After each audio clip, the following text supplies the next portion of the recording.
and wipes out our past, forgives us, looks down on us, and smiles upon us. And the light of his face shines down on us. Paul is saying we are partakers of grace, partners in mission, and partakers of grace. Now, what does all of that mean for you and me? Well, it occurs to me that so often we get this pattern of joy. We get it all backwards. Let's start with that. How do we go about seeking joy? Well, we don't look backwards. We actually look forwards, don't we? Here's what I mean by that. We tell ourselves, and our culture fuels this and encourages this, look forward. And when you get the promotion, when you get married, when you get the better job, when you graduate high school, when you make the team, then you'll be happy.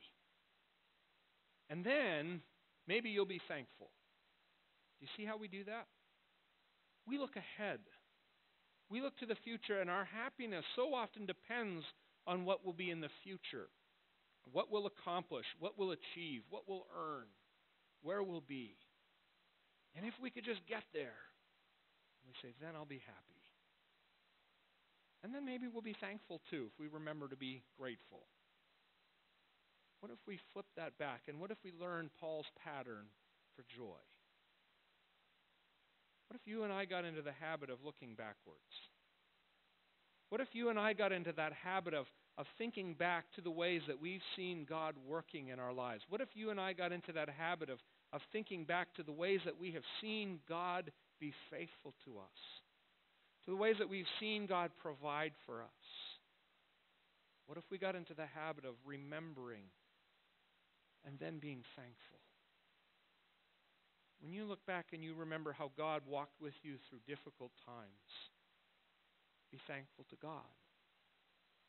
When you look back and you see the way that God provided a job for you, be thankful. Give thanks to God. When you look back and you see the way that God has healed and restored a relationship, what if you gave thanks to God in that moment?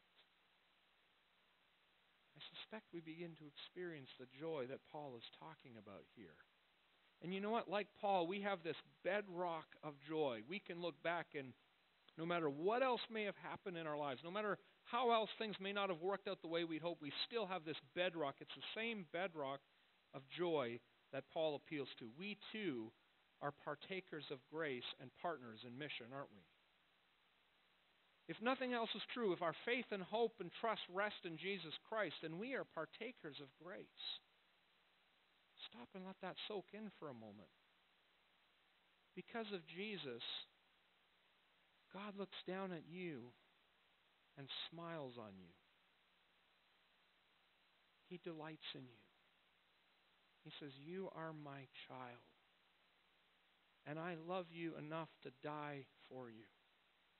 You belong to me." Friends, we are partakers in grace. God doesn't look at us and see all of our past failures and past mistakes. That's all been taken away.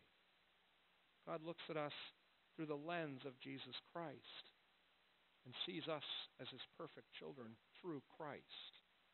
We're partakers of grace, and we are partners in mission. God has called us and equipped us and empowers us to do the work of His kingdom, to share the good news of Jesus with those around us, to show the world what it looks like when our lives are submitted to Jesus Christ. Wherever God has placed you,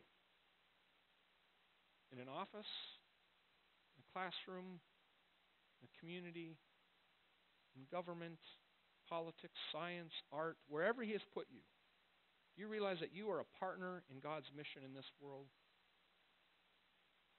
You are a partner in God's mission, showing the world what does the world look like? What can the world be when we surrender and submit to Jesus Christ as our King? That's what God has called you to do. That's what He's equipped you to do. You are a partner in God's mission in this world. And if you remember that, or you think back and recall that, and give thanks to God for that, you begin to experience this joy.